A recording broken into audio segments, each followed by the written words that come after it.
Board of Directors, General Manager, General Counsel, Controller, District Secretary, and to all my brothers and sisters, good evening. My name is Saul Manza, and I am a trackway safety trainer. I'm a 17-year employee, former track department equipment operator as well. By now, you probably heard my comments over the radio, and I stand by them. I have a complaint to bring to before the Bart Board, which is to say we are not using safety as a smokescreen. Do you know what our brother Robert Rhodes, may he rest in peace, died of when he was down there doing his job proudly and honorably serving the Bay Area? He was down there to find a source of smoke. How dare you use the word smoke in the same breath? And that's when our brother was down there trying to find the source of this smoke so that the passengers can get through the transit system safely. He left behind a wife and 3 children. I was at his memorial. I didn't see one board of director there. Wow.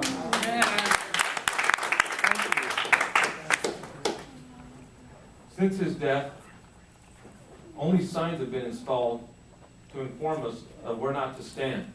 However, the poor lighting remains. To say we never made any complaints is false. After his death, when representatives from OCC, or Operations Control Center, and safety came out, I asked them about improving the lighting, and they said that that wasn't the problem. I even asked to make announcements to the trains of our existence in the tracks, and they said that it would set up a false sense of security. The only false sense I have is in Bart's management's ability to provide us safety and security. Imagine if Bart would have listened to my request. They were no cost to the district, and it would have saved James Strickland's life as well. I knew both of them. Now, I love my job, and I love the public that we serve. When I used to work in the track department, I remember going out and leafleting around El Cerrito Plaza, El Cerrito del Norte station. And I remember leafleting one of the proprietors that we were going to grind the rails and here underneath, over his business, which is the Red Onion. He thanked us and was very grateful for our service. Unfortunately, 3 weeks after we talked to him, he was shot and killed in his restaurant. We the workers make Bart great. And I want to say, I will never forget the people who I work next to who are no longer here, as well as those folks that I got to meet along the way. I'm almost done. We stand up for them and the communities that we serve. We honorably grind those rails for people like that restaurateur who died, and that appreciate what we do. So I ask you one thing. Grind the rails, not the workers. How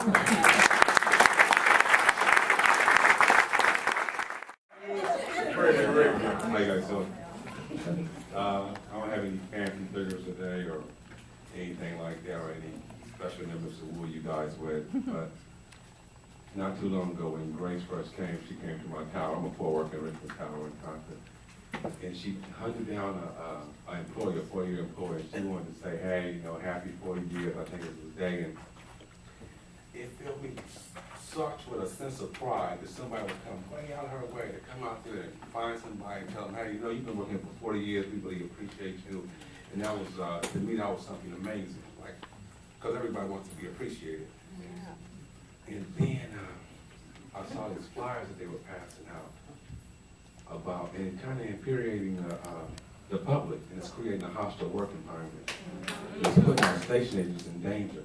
And I don't mind being hard-nosed at the bargaining table, because our negotiating team can handle that, and they know what it's about. But to put our workers in danger like that, to infuriate that public like that, over something that we just signed up for, those benefits that we have, we didn't create them. We came here and we signed up and we had our job, and we did human resources, we signed that piece of paper. They said, hey, this is how much you pay for health care. I said, okay, no problem. I can create that. I didn't write $92 in the box. It's just something we signed up for. It comes with our package. Right. It's on the website. If you look on the JAM website, it tells you that. But my thing is that don't create such a hostile work environment. Just negotiate fairly. And if you're going to be hard-nosed, be hard-nosed. We can handle it because I've never seen a group of people so united to stand up for what they want and so ready to strike in my whole entire life. And if we want to put 400,000 people on the freeway, if we want to stop 409,000 people from getting to work, we've asked for, my president asked for a cooling off period, and you told the governor no. You don't want a cooling off period. Our job and what we take pride in is getting these people to work and getting these people to the hospitals by any means necessary. And if a cooling off period is going to take that, we want to get these people to work and to the hospital, back home to their families and everything else. Either bargain in good faith, protect our station agents, protect our workers. Stop putting all that rhetoric out. Negotiate with us. Don't negotiate with the public. Just stand up. Be men, be women, whoever's at the negotiating table, and say, you know what, negotiate with this negotiating team. But don't put our station agents, our train operators, and our frontline workers in harm's way. It's shameful. And as a Bart employee, I was completely ashamed of that. And I'm telling you, this is the best job I've ever had. I've always been proud to be a Bart worker. When I first started working here, I'm almost done. I was a train operator. They laughed at me because I was so proud to work for Bart, I wouldn't take my uniform off. I got pictures of my son's baseball game. I'm in Radies with my... I was happy. I'm still proud to be a worker. And keep it like that. You're the president. And I don't know who they paid to put those little flyers out, but that's not bargaining in good faith. It's not. And I'm wrapping it up right now. It's not bargaining in good faith. And if you guys can just bargain in good faith and try to take some considerations for these frontline workers, no matter what you guys do, be hard-nosed there, but bargain in good faith and watch out for our frontline workers. Thank you. To be honest, I don't think there's too much more I can say. I think, I was going to say it's a tough act to follow, but I think everybody so far tonight has just been amazing and right on. I was going to maybe come up with a couple of funny things to say, but I don't think there's anything funny about any of this. It's extremely serious. As you know, there's an unfair labor practice strike declared for Sunday night, Monday morning, over your refusal to bargain over health and safety. We've heard that it's a smokescreen about health and safety issues. Okay, so we can throw out the numbers again, 2,446 serious crimes that you have to report to the FBI. That's at 5 stations alone out of 44 stations. That's in 3 years.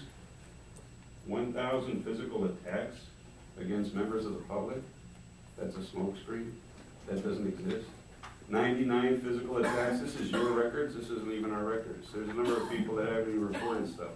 So in your records alone, that you refused to provide that information until it was, until the very last minute. We were asking about this for months. Turns out that you've had this information for years. You lied about it. You misrepresented it. 99 physical assaults against our workers, our frontline employees. And you go out there in the press and say that this doesn't exist. You don't have a single serious proposal about health and safety. You had offered a committee that meets to discuss. It's a tea party. It's a friggin' tea party. It needs to discuss. There's no teeth in it at all. Right? That was presented in the press before it was presented at the table. And there's nothing of substance in it at all. As somebody pointed out, your other proposal about safety, this big proposal about safety, was to protect escalators. That was designed before we even started negotiating. You've got plenty of fake numbers out in the press. We did manage to get some real numbers. I guess somebody came down and gave this presentation. Some other numbers they had for a while. They looked to your chief negotiator, Thomas Hawk. He said, yeah, give them those numbers. It was to substantiate your claim about our 40 days of absences per member. Wow. What were included in those numbers? We looked at the people who were dying of cancer. People that have been assaulted at work, got their foot torn off. I mean, amputees, people out in industrial from working here, workplace injuries. Those are the numbers we got to substantiate, to make the claim in the press against us that we're taking excessive time off. What that does is it underscores the issues of health and safety. You've done that for us. You made a big presentation about that. Instead of addressing the health and safety issues, you flat out rejected every single one of our issues on health and safety, every single one of our proposals. What you did propose instead was amounts to a 10 to 12% pay cut. As Josie already pointed out, 10 to 12% pay cut. After everything we did last time, $100 million in concessions last time, increased workload, increased ridership with fewer people, you propose a cut in pay. You've got more than enough money. You've got more than enough money in your budget. You still refuse to give us one of the outstanding unfair labor practice charges. You still refuse to give us your real budget.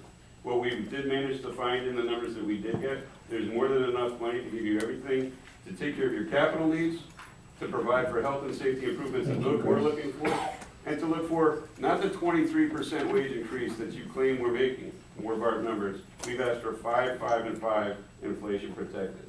Your numbers don't even add up to There's that. other speakers. Your time's up. One last point. You know what, he could get Nicole you- McCavish's time suited to That's him. fine. That's fine. Pardon? That's fine. Her One time last suited to time. him. One last point. It says Ruiz, but it's his. Okay. Don't worry, you got 3 more All right. minutes. That's fine. There's just one last point. I won't need all that. People have made the reference to elections coming up. Sure, that affects you. You've got to hold on to your seats. But it also affects what you're looking for financing is a bond. Now, Prop B1 lost by how many votes? 667, more or less? Give or take 1 or 2? 667 votes lost by. You were not able to convince, we were not able to convince, because that was a joint labor management goal, objective. We were not able to convince the voters in the Alameda County that BART was worth, where public transit was worth giving them money to. That's a high threshold, 2/3. Now, how are people going to look at the management of BART? They're going to vote to assess themselves more money to come up with financing to BART with the management that you have with the things they're doing. If you are going to threaten the stability for transit in the Bay Area, the way that you're doing now, canceling a board of directors meeting yesterday, a few days before a potential strike, I mean, you have to consider what it takes to convince the riders, the public, that you're doing your best to provide transit stability. We haven't seen anything, and in fact, as it was mentioned already, Director Keller said, we prefer to have that strike in the summer. You've done everything to make that happen. We're trying to prevent that. That's on you folks.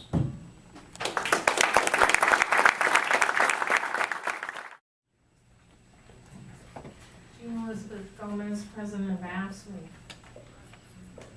As I've come before you before and spoken of the progress AFSCME, BART Police Officers Association, and BART Police Management Association have made with the new collaborative interest-based negotiation process, I'm upset that there's been no progress with the traditional method of negotiation, but what a surprise, it's the same old dance, definition of insanity. That said, I had to stand before my membership this week and answer the questions. What do we do if there's a strike? If there's a strike with our brothers and sisters in ATU and SEIU, but not a strike with AFSCME. Because as I said, our negotiations are going well. And they are going well. And I told them we honor their picket line because we are members of AFL.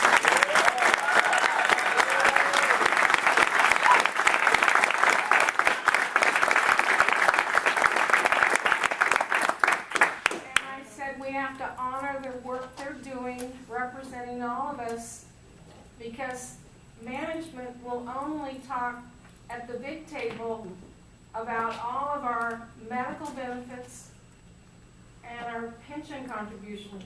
They won't talk to us, because I just heard one of them say, we're the little union, we only have small numbers. And as Scott Hamilton, the president of OA, says, yeah, he's got 50 or 60 members that are in that same position. He doesn't know what's going on at that table. I can't tell my members what's going on, what management's saying, or what they're saying on our behalf. But I had to tell my members, we need to honor that line and honor whatever our sisters and brothers are doing to fight, to negotiate, and hope that it's an honorable fight on both sides, and that it's a good, strong discussion. Really not a fight, a discussion. And I said we also need to show the district that along with ATU and SEIU that make Bart run, it's AFSCME that makes Bart run. We have the train controllers, we make payroll run, we pay the bills, we've got safety. I can list a whole lot of things. We all make Bart run, but we make it run together. And we don't want to strike. AFSCME doesn't want to strike. We want only you to get it together this weekend. It's my members. They want to come to work. They don't want gridlock. And personally, I don't believe this is our train set to play with like it's a toy.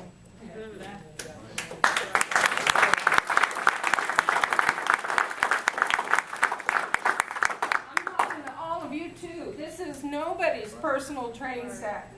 This belongs, I was thinking, this belongs to the Bay Area. No, Bart belongs to the state. No. Bart belongs to the United States of America, and we need to get responsible about this. This is the definition of insanity. Time's up. And I want us to get through the weekend and have a deal. Thank you. Hi, my name is Kim Bdm, I'm a train operator, been one for 18 years. I'm also one of your walking wounded. I am on my 3rd surgery of my 5th injury. I'm currently not working. What I came to ask you, and I'm not going to take long, is you guys have a #1 transit agency. How did you think you got there? It's people like me to get up and go to work for 3 o'clock every morning. I'm the one of those that takes people to get to work. The trains that have 40 or 50 people on that first train in the morning, that's me. That's people like me to get up out of my bed and go and be at work at 3 a.m. And I don't think any of you even know when 3 a.m. comes. My question to you is, come Monday morning and you haven't worked on an agreement for us, what happens when John Q. Publix decides he'd rather see me at work than you at work? Because they don't care that you show up down here at Lakeside. They care that that train runs, that train is a free leaving at 4:01 a.m. That's what you need to figure out. How do you want to keep your #1 ranking? General manager has a 2-year medical vesting deal. Is that the reason you hired Tom Hawk, who has the reputation of invoking strikes in October of last year for $99,000? That was his deal. The only way it's $99,000, or the only reason I can see that you get him in the books for $99,000, so it doesn't come up in public here, so you vote for it. I wonder, really, how many of you board members actually knew about that? I mean, is there someone that has a plan here and everybody is being dragged with? You need to ask that question. Because someone asked, James asked Carter before the meeting started, have you figured it out? I don't think there's a lot to figure out. I think what he meant was in the budget. Has he figured out a way to avoid strike? Well, you could figure out from this budget that it's a fake budget, just as it was in '09. But the real question still remains, did you want to strike all along? If you wanted to strike all along, you would come up with a proposal they call for -12% and -10% givebacks, because that's what you're asking. You're asking after coming from 4 zeros, where we gave in $100 million in concessions, to give 10% back. No one, absolutely no one, will vote for that. 2 days left. We've been waiting for 7 hours and 33 minutes, the negotiating team, for the district to come and meet us to negotiate. They're not coming. because you guys wanted to strike. Yep. I'm not sure if all of you were on this boat, but that's the plan. Think about it. Who's behind it? Really think about it. I don't think you're all in it. I think some of you are in it. Why ask the governor not to grant a cooling off period? That's right. Why? And what's gonna happen is, the strike's gonna come, because I don't think you guys are gonna be able to turn the boat around, because you've already made up your mind. I understand. Give me a few more seconds. Oh, you've got 3 minutes. 3 minutes here. I got another 3 minutes. If it's gonna change, it would have changed already. But come Monday, when the trains stop running, and the people start asking questions, and they start looking at the budget, and they start looking at the contracts that were given to the general manager and to the lead negotiator for Bart, they're gonna ask questions. And also, they're gonna ask what's gonna happen in 2014. Because 4 of you are up for election. Thank you.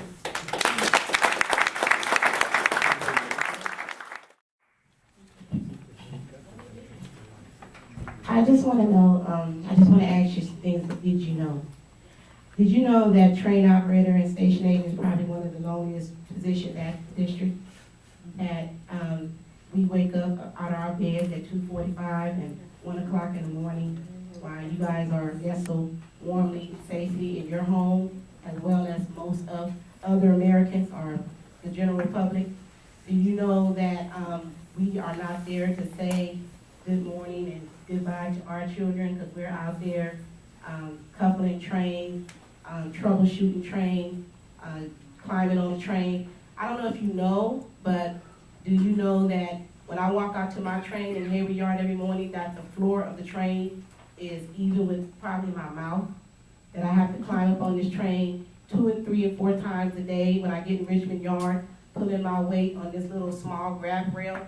And when you talk about benefits, for all my coworkers that have had shoulder injuries, that have plantar fasciitis, that have coughing, that have hearing loss, those are things that we've given the district that you can never give back. When we talk about our benefits,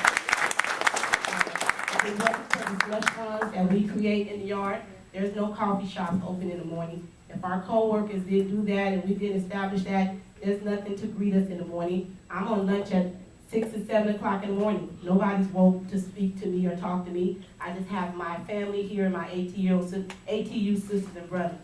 Did you know that I have coworkers that travel from Vallejo, that fill up 3 times a week to travel to Daly City, that pay 2 toll bridges to get to work for the district? Did you know that? Did you know that? I just also want to say, the person that made the media statement about us going on strike during the summertime is the best time because most people are on vacation and school is out. Do you know that that was literally a slap in the face for the minimum wage worker that can't afford to go on vacation, that relies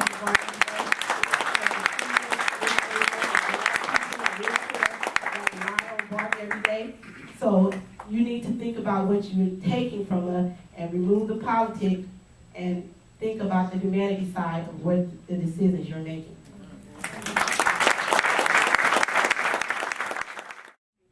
Hi, my name is David Kirsten. I'm a resident of Oakland and a researcher for SEIU. I'm a budget analyst. I've studied budgets for 10 years. And, you know, Bart is in really good shape right now. The city of Oakland and San Francisco, those 3 are in the best shape out of any entities that I've looked at in the past 4 or 5 years. I just think I've looked at the budget closely, and there's about 90 to 145 million liquid per year that can go to pay for employee benefits. The short-range transit plan that was presented in May, and it lowballs a number of the major revenue sources. I mean, the sales tax going up is 3%, when we've been seeing, well over 6%. Ridership at about 2%, when we've seen increases in the 5 to 7, even the 10% range. So when you add all that up, there's 20 million right there just in underestimated revenue sources. The only way that SRTP assumptions could be correct is if we went into another recession similar to that in 08, 09. So you got that deficit that, we go down in this deficit is completely manufactured and false. Hello. And then the interesting thing about that plan is it's incomplete and that there's no detail on 4-year expenditures. That's because those are completely at the discretion of the board, and when you have a revenue line that is outpacing those expenditures, that's not really an issue. That's why there's no detail provided there. What is particularly interesting is the shifting of funds out of the operating fund into capital funds. So it doesn't matter how much money the operating fund takes in, it's all shifted over to the capital side. And all that, we don't buy into the fallacy that the capital budget should drain the operating budget dry every year at the expense of employees. Many of these long-term projects are justified, but the money is not going to be spent for a number of years, so why should we just go put it in funds and let it pile up over there when it's not going to serve any purpose? We just want honesty in numbers, honesty in public budgeting. We know the money's there to pay for modest increases to compensate for the mistakes of the past. As I said, 90 to 145 million annually to even pay for the out years of even the greatest raise that was referenced of 5% plus a COLA. So that's all I got to say. The rest we will say with our feet. Thank you.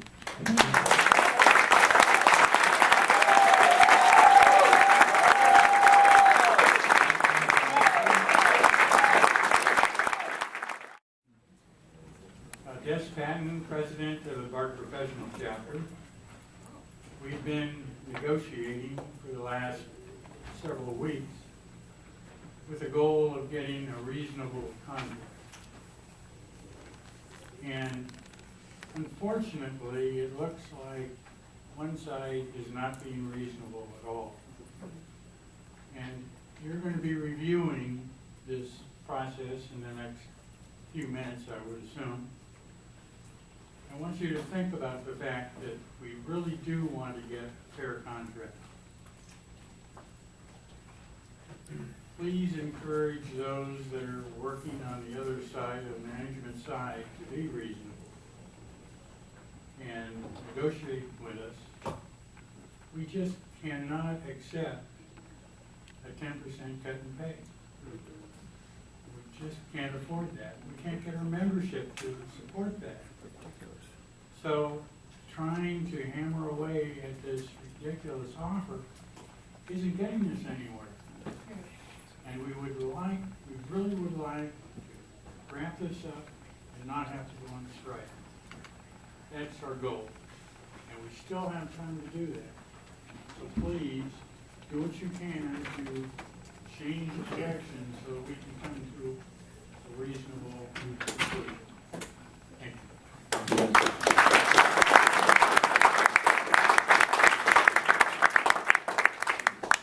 Seeing no further speaker cards, public comment is adjourned. The board will now enter into closed session under item 3A of this special meeting agenda.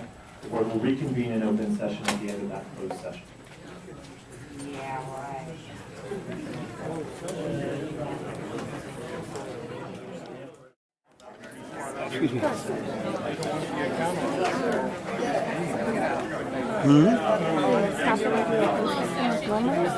Well, this is an emergency meeting, so, but yeah, they do, at the end of the meeting, it does go to closed session. They got benefits. It wants to stay long.